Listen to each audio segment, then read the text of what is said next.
Por la gracia de Dios podemos presentar nuevamente otro programa de preguntas y respuestas. Comenzamos con la primera seleccionada para el día de hoy. Viene de Cristian Ferduela y dice: ¿qué es una práctica de pecado? ¿Una condición de una persona que no es hijo o hija de Dios? ¿O la repetición de una acción pecaminosa en concreto? Espero que entiendan mi pregunta. Práctica de pecado. El mismo nombre te indica que es la comisión reiterada de uno o más pecados. La condición del hombre es de pecador y por esa razón practica el pecado. Starling Medina quería saber si me puede decir el significado del nombre de Job. En la Biblia, Job, pronunciado Job en hebreo, tiene un significado que es incierto, pero se ha sugerido que podría derivar de una raíz hebrea que significa perseguido u odiado, reflejando la historia del personaje bíblico que sufre grandes pruebas y tribulaciones. Manuel, ¿cuándo será el arrebatamiento de la iglesia? ¿Será secreto o será con mucho ruido? Más bien leí cuándo será en la pregunta y es cuando sea el arrebatamiento de la iglesia. Rectificó.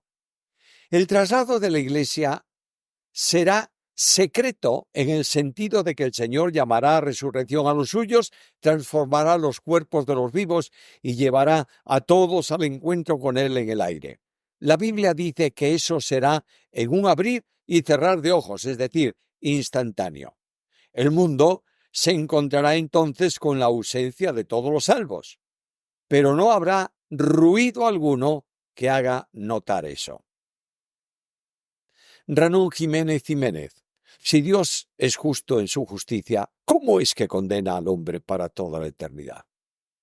Y si por vivir sin Dios 80 o 100 años en la tierra, ¿por qué condena eternamente a la ausencia de su persona? Por ejemplo, si yo mato a una persona, la justicia me condena por 20, 30, 40 años y cumplo la condena y quedo libre de culpa.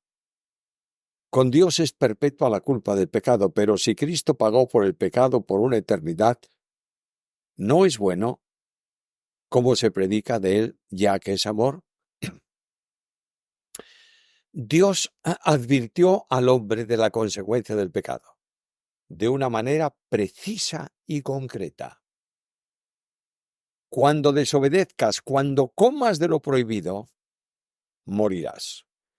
La justicia establece penas por delitos, la justicia civil, la justicia humana, por delitos cuya valoración es conforme al pensamiento humano y relativa a los hombres. De modo que, como dice, su homicidio se valora en un determinado de años de prisión porque el valor de un hombre no es infinito, pero todo pecado cometido contra Dios tiene dimensión infinita, porque es cometido contra quien es eterno e infinito. De modo que la justicia divina demanda una condenación perpetua para quien no canceló esa deuda aceptando la obra de Cristo. Oscar Lebus, ¿la Biblia como literatura no es un libro para todo público? Considerando ciertos relatos, especialmente del Antiguo Testamento, es decir, hay mucho que explicar, sobre todo los niños necesitan ser guiados al momento de leer. ¿Cuál es su opinión? La Biblia es un libro para todos los públicos, pero en relación con los niños, con los recién convertidos y con los que tengan poca ilustración para poder leer bien, necesita ser explicada para que pueda ser entendida, sobre todo por las figuras de lenguaje que hay en ellas. Por ejemplo, hablando de Dios, dice que con sus plumas te cubrirá y debajo de sus alas estarás seguro. Dios no tiene literalmente alas ni plumas, de modo que hay que explicar que se está refiriendo simbólicamente al cuidado esmerado que Dios tiene de los suyos. Los niños necesitan conocer a Jesús, que es el núcleo de la Biblia, y los padres tienen la obligación de hacerles fácil y comprensible la lectura de su palabra. Oscar Lemus. ¿Hasta dónde llega la libertad personal? Me refiero a tendencias, sobre todo tatuajes, cabellos largos de uno u otro estilo, aretes en hombres y más. Mira, todas las cosas que mencionas tienen una connotación cultural y social. La Biblia prohíbe aquello que puede ofender a Dios. De modo que, mencionando uno de tus ejemplos, los tatuajes que tengan figuras o leyendas contrarias a Dios no deben ser usados. El problema de ciertos usos es que luego resulta muy difícil hacerlos desaparecer. Cabello largo, bien cuidado, no es escándalo en nuestra sociedad hoy. Sí lo era en tiempos de los romanos. Por tanto, el creyente no debe ser escándalo ni a judíos, ni a gentiles, ni a la Iglesia de Dios. La moderación nace cuando se responde a dos preguntas. ¿Puedo dar gracias a Dios y glorificarle por lo que voy a hacer? Segunda pregunta, ¿lo haría Jesús? Cualquier respuesta negativa debe ser suficiente para no hacerlo. Jesús Gabriel Palacios, la esposa de Job, quiero decir, la que lo maldijo fue la misma del final cuando Dios lo vuelve a bendecir. Mi esposa dice que no, pero yo creo que fue la misma que perdió todo y que, al igual que Job, salvó su enfermedad. Naturalmente que era la misma. Dios aborrece el repudio, por tanto, su mujer tal vez no actuó correctamente, pero teníamos que estar en su situación para comprenderlo. No olvidemos que Job, que era un verdadero creyente, de quien Dios dice en su palabra que era recto, justo, apartado de Dios, piadoso, maldijo el día que nació, porque su estado era tremendo. Por tanto, la mujer de Job actuó en un entorno de presión, pero indudablemente fue la misma mujer que Dios bendijo, porque era la mujer que Dios había dado a Job. Dios es bueno. En cuanto a su respuesta de que la segunda persona de la Trinidad asume y toma tanto un cuerpo como el alma al encarnarse, ¿esa alma fue creada?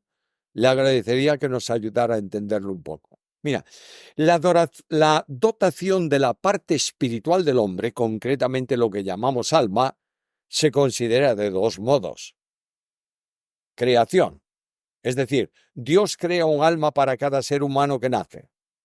Esta posición tiene el problema de saber cuándo se contamina por el pecado algo que sale perfecto y bueno de la mano de Dios.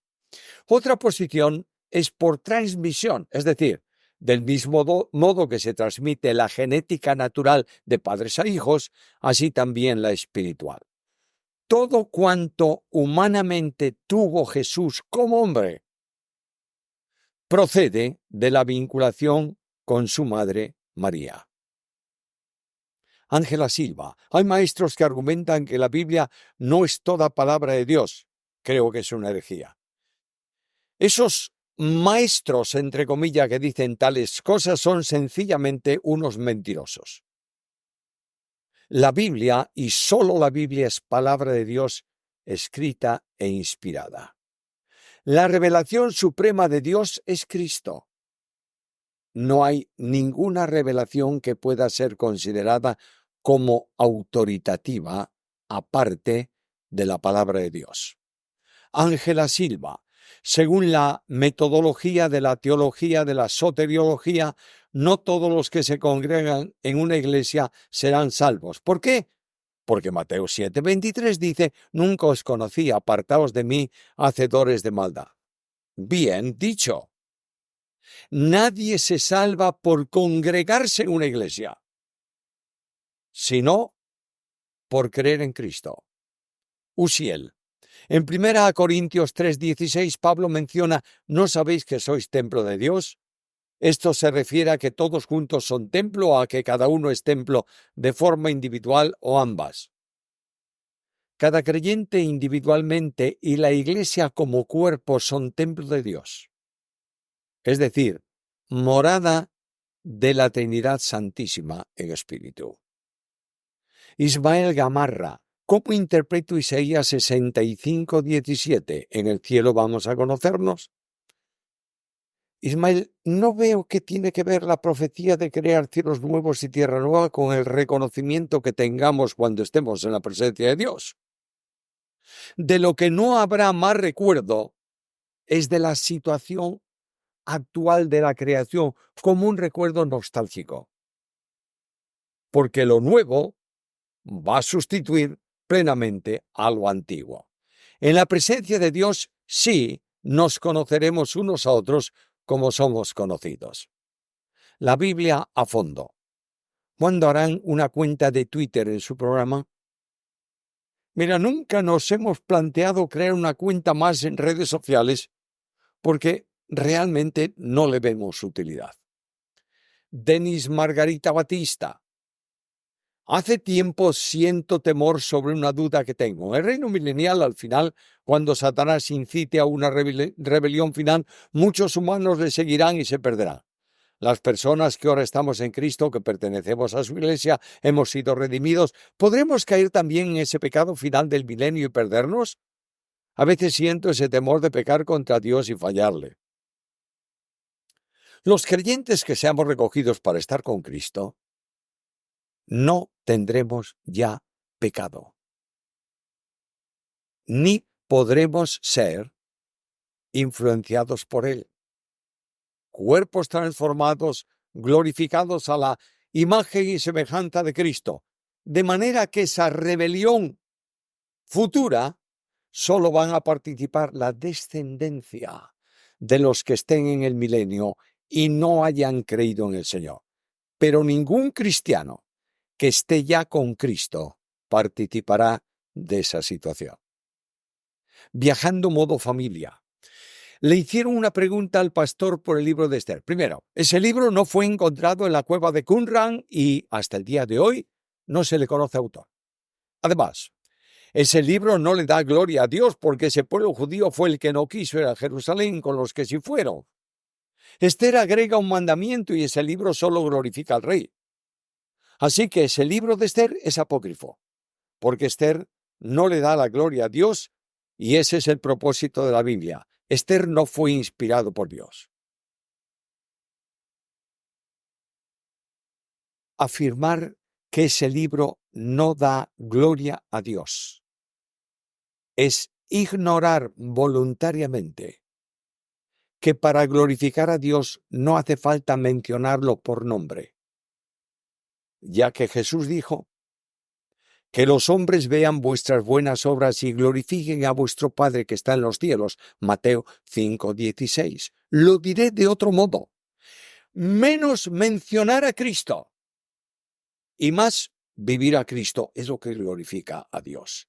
En segundo lugar, tienes un error muy serio en tu apreciación, ya que Mardoqueo, junto con Esther, pidieron a los judíos ayuno y oración para ser librados del exterminio que se había decretado contra ellos. La oración y el ayuno no eran los ídolos, era el Dios del cielo.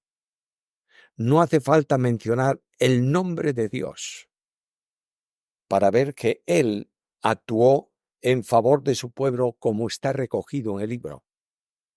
Otra dificultad es vincular a los judíos que estaban en el imperio medo-persa que no fueron con Esdras a Jerusalén sin entender que aquello fue voluntario y que muchos quedaron donde estaban. Los tiempos de esos acontecimientos, además, son distintos.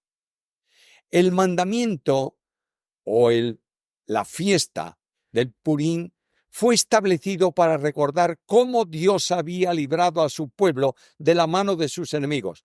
No glorifica para nada al rey, sino a Dios. La glorificación o la gratitud al rey es porque el rey era instrumento de Dios.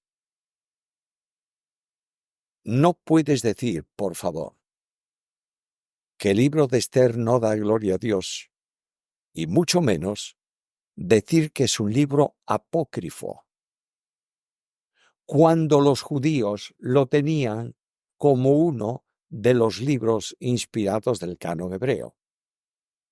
mencionas que no se conoce el autor. Y eso parece que te sirve para decir que no es inspirado. Dime, ¿quién escribió la epístola a los hebreos? ¿Sabes el autor? No. Entonces lo que tenemos que hacer es sacar esa epístola y decir que es un apócrifo del Nuevo Testamento. ¿Es inspirado el Cantar de los Cantares? ¿Menciona el Cantar de los Cantares a Dios? Tengamos mucho cuidado con decir lo que no podemos sustentar.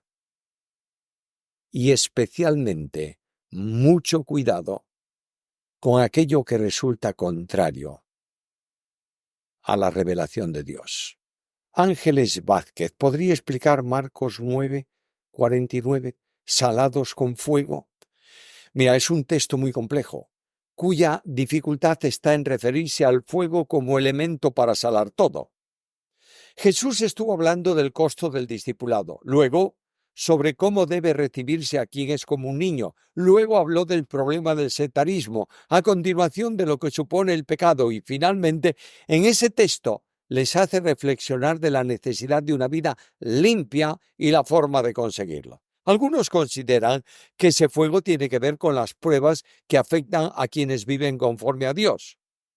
También pudiera entenderse como la acción de la palabra, de modo que cuando el Espíritu la aplica tiene poder de quemar aquello que el mal ha preparado para atrapar al creyente a fin de que pierda las bendiciones en su vida.